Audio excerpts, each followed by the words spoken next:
ये वीडियो आपने शुरू किया है, इसका मतलब कहीं ना कहीं आप भी ये जानना चाहते हैं कि कहीं आपको भी तो इस तरह की समस्या का सामना तो नहीं करना पड़ेगा।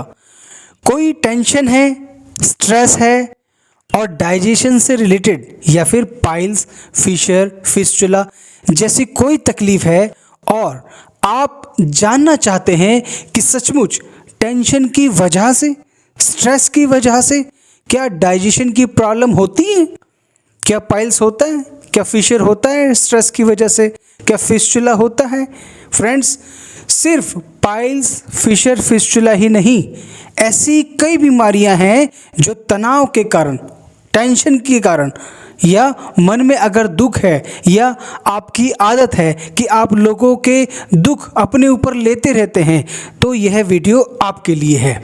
तो इस वीडियो में मैं आपको बताऊंगा, बहुत डिटेल में इस वीडियो में आपको समझाने वाला हूं कि स्ट्रेस का, टेंशन का आपके शरीर के ऊपर, आपके डाइजेशन के ऊपर क्या परिणाम होता है और क्या करना चाहिए आपको इससे छुटकारा पाने के लिए।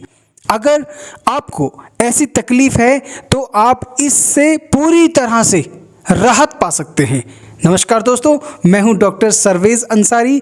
आप सभी का मेरे YouTube चैनल पर स्वागत करता हूं। पेट व मलद्वार की बीमारियों से रिलेटेड काफ़ी अच्छे वीडियो और टिप्स मैं चैनल पे अपलोड करता रहता हूं। अगर आप इस तरह की टिप्स लेना चाहते हैं तो आप मेरे YouTube चैनल को सब्सक्राइब ज़रूर कीजिए और ज़्यादा से ज़्यादा लोगों तक शेयर कीजिए। तो मेरा क्लिनिक है चंडीगढ़ में मेरा क्लिनिक है। आप मुझसे आकर भी मिलना चाहते हैं तो मिल सकते हैं। अगर आप दूर हैं तो व्हाट्सएप से हमसे कांटेक्ट कर सकते हैं। आज हम समझने वाले हैं कि टेंशन का, स्ट्रेस का हमारे डाइजेशन के ऊपर क्या परिणाम होता है और क्या टेंशन की वजह से पाइल्स, फिशर या फिस्चुला जैसी तकलीफ़ें होती हैं। आइए जानते हैं। आजकल मैं देखता हूँ काफ़ी लोग बहुत परेशानी में रहते हैं, डिप्रेशन में रहते हैं, स्ट्रेसफुल कंडीशन में रहते हैं, परेशान रहते हैं, या फिर अगर ज़िंदगी में सब तरफ खुशियाँ हैं तो भी मैंने देखा है कुछ लोग ऐसे होते हैं फिर भी परेशानी निकाल ही लेते हैं। और फिर ऐसे में अगर उनको पाइल्स की तकलीफ़ हो जाए, फिशर की तकलीफ़ हो जाए, जो सामने आए वो उपाय करते हैं, इमीडिएटली रिजल्ट मिले, ऐसे भी काफ़ी उपाय करते हैं। कुछ लोग तो YouTube पर जाते हैं और इमीडिएट पाइल्स से कैसे फ्री हो सकें, कैसे इस बीमारी से ठीक हो सकें, ऐसे भी वीडियो सर्च करते हैं और न जाने क्या क्या उपाय करते हैं, और फिर भी उनकी तकलीफ़ें कम नहीं होती। तो स्ट्रेस का हमारे डाइजेस्टिव सिस्टम के ऊपर क्या परिणाम होता है ये पहले समझते हैं। सबसे पहली बात तो आपको टेंशन है, स्ट्रेस है तो क्या होगा, जी मचलाहट हो सकता है, नौजिया हो सकता है, कभी कभी उल्टी हो सकती है, या फिर डाइजेशन का बिगड़ना और इसकी वजह से कॉन्स्टिपेशन होना, कब्ज होना, या फिर कभी कभी इसका उल्टा भी होता है। बहुत सारे लोगों में देखा जाता है कि टेंशन की वजह से डायरिया की शिकायत है, दस्त लग गए और मोशन पतली होती है। जैसे कोई स्ट्रेसफुल कंडीशन होती है, एकदम से वो भागते हैं वॉशरूम की तरफ, उनको मोशन पतला हो जाता है, जिसकी वजह से उनके इंटेस्टाइन जो हैं, उनकी जो आंतें हैं वो डिस्टर्ब होने लगती हैं, उनका डाइजेशन बिगड़ जाता है और पाइल्स की तकलीफ़ उनको हो सकती है, फिशर की तकलीफ़ उनको हो सकती है।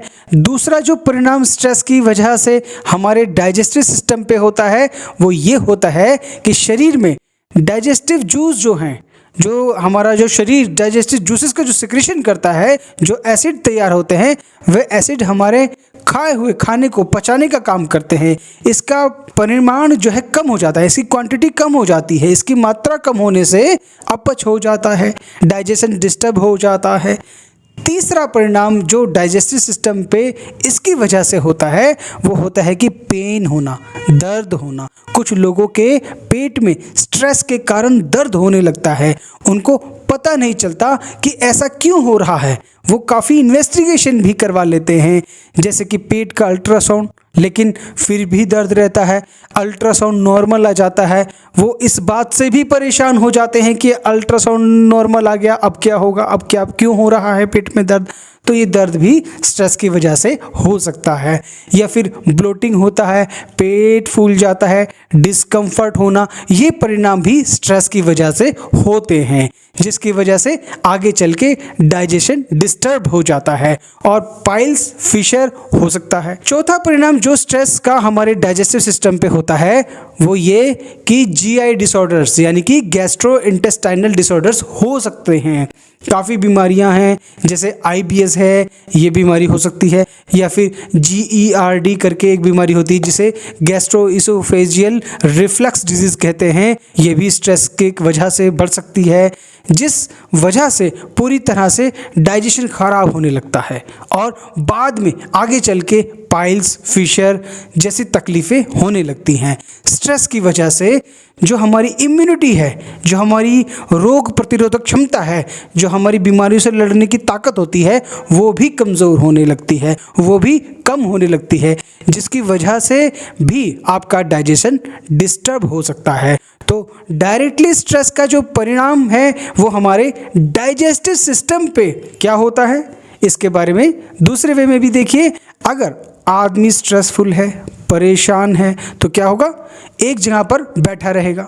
अपने स्ट्रेसफुल इंसान को कभी देखा है, जो आदमी स्ट्रेस में, उसको कभी देखा है आपने एक्टिवली, तो क्या होता है, वो विचारों में खोया रहता है, वो परेशान रहता है और इन परेशानियों की वजह से उसकी जो पूरी सिस्टम है, उसकी जो पूरी बॉडी है वो स्लो होने लगती है और डाइजेशन भी स्लो होने लगता है, जिसकी वजह से स्लो डाइजेशन के चलते हुए कॉन्स्टिपेशन या कब्ज का निर्माण शरीर में होने लगता है और आगे चल के पाइल्स या फिशर जैसी बीमारियां भी पैदा हो जाती हैं। उसी तरह से आपने देखा होगा जो स्ट्रेस में रहने वाले लोग हैं वो बहुत ज़्यादा खाना खाने लगते हैं। उनको पता ही नहीं लगता कि वो टेंशन में अपने ही थॉट प्रोसेस में गुम है और खाए चले जा रहे हैं खाना। उनको यही नहीं पता कि उनका जो है वो कितना ज़्यादा उन्होंने खाना खा लिया है, जिसकी वजह से ओवर ईटिंग से पेट में पाचन डिस्टर्ब हो सकता है, डाइजेशन डिस्टर्ब हो सकता है, जिससे फिर वे वही तकलीफ़ें होती हैं। और एक बात आपने ऑब्ज़र्व की होगी कि अगर आप स्ट्रेस में हैं, टेंशन में हैं, तो आपका खुद की तरफ, शरीर की तरफ ध्यान ही नहीं रहता। ज़रा देखिए उन लोगों को जो बहुत परेशानी में रहते हैं, उनका खुद की तरफ ध्यान कम रहता है। कुछ भी खाने में कुछ भी खाने लगते हैं, वो इसलिए खाते हैं क्योंकि पेट भरना है। फिर क्या हेल्दी खाना है, क्या अनहेल्दी खाना है, शरीर के लिए क्या अच्छा है, क्या अच्छा नहीं है, कुछ भी नहीं देखते, बस खाने लगते हैं।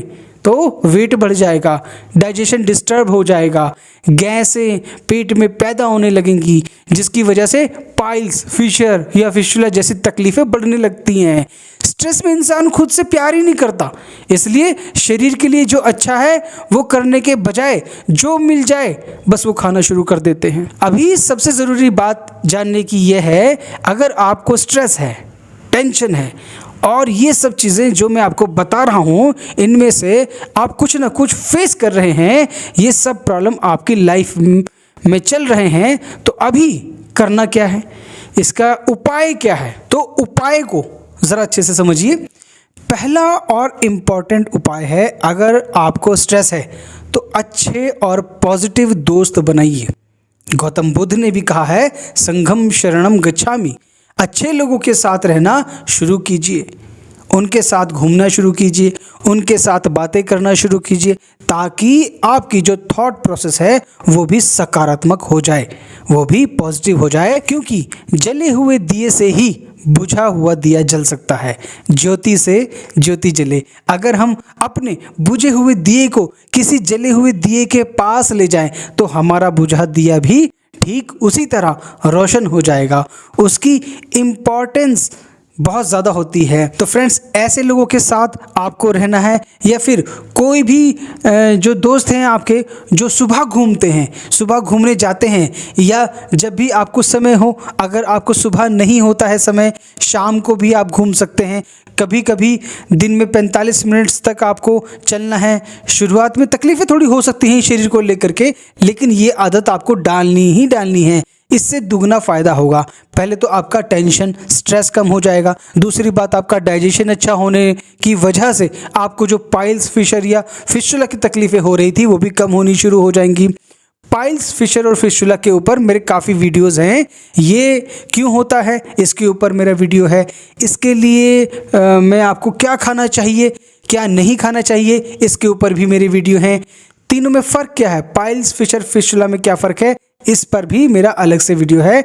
ऐसे काफ़ी वीडियोस मैंने अपने चैनल पर डाले हुए हैं, सभी वीडियोस आप देखिए। और अगर आप इस परेशानी से जूझ रहे हैं तो ये सारे वीडियोस आपको बहुत ज़्यादा हेल्प करने वाले हैं और पूरी तरह से ठीक होने में आपको बहुत ज़्यादा मदद करेंगे। तीसरा इंपॉर्टेंट उपाय आपको करना है, एक नई आदत डालना है। वो आदत है फल खाने की आदत। ऐसे फल देखिए जिनमें ज़्यादा से ज़्यादा फाइबर होता है। रोज़ एक फल कम से कम आपको खाना है। हरी सब्जियां भी आपको ज़्यादा से ज़्यादा खाना है, लेकिन फल खाने की जो आदत है वो बहुत अच्छी है। तो फल खाने की आदत लगा लीजिए। अगर आप ब्रेकफास्ट करते हैं उसमें एक फल आपको खाना ही चाहिए। सीजनल फ्रूट जो सीज़न में चलता है वो फ्रूट आपको ले लेना है, वो खाइए। फोर्थ पॉइंट, चौथा पॉइंट बहुत इंपॉर्टेंट बात है कि आप आयुर्वेदिक ट्रीटमेंट लीजिए। आपने देखा होगा जो आयुर्वेदिक डॉक्टर्स होते हैं वो आपसे डिटेल में हिस्ट्री पूछते हैं, पूरा उसका ब्यौरा लेते हैं कि आपको ये तकलीफ़ क्यों हो रही है, इसका कारण क्या है, उसकी जड़ तक पहुंचते हैं। पहली बात तो वो देखते हैं कि लाइफस्टाइल क्या है, किस वजह से तकलीफ़ें हो रही हैं। दूसरी बात देखते हैं कि मानसिक स्थिति क्या है मरीज़ की, आपके इमोशंस किस तरह के हैं, कि आपको कोई स्ट्रेस है, कोई टेंशन है जिसकी वजह से ये तकलीफ़ें हो रही हैं। आयुर्वेद में पूरे शरीर का स्टडी करके ट्रीटमेंट किया जाता है। जो भी डॉक्टर आपके आसपास हैं, कोई अच्छे डॉक्टर हैं, उनसे आप सलाह ले सकते हैं। मुझसे भी आप कंसल्ट कर सकते हैं। आप फ़ोन मत कीजिए, आप व्हाट्सएप कर सकते हैं। मेरा व्हाट्सएप नंबर नीचे दिया गया है 9988788433। मेरा कंसल्टेशन भी आप ले सकते हैं। सो अगर आपको स्ट्रेस है, टेंशन है, तो उसका इलाज कीजिए। स्ट्रेस को, टेंशन को ज़िंदगी से दूर भगाइए। आयुर्वेद अमृत है, इसे अपनाइए, रोग मुक्त जीवन पाइए ताकि आप जड़ से पूरी तरह से ठीक हो सकें, क्योंकि स्वस्थ रहना आपका अधिकार है। थैंक यू फ्रेंड्स, जो आपने हमारा वीडियो देखने के लिए समय गुजारा। मैं फ्यूचर में भी नए नए वीडियोज़ लेकर आता रहूँगा। Wishing you good health. Thank you.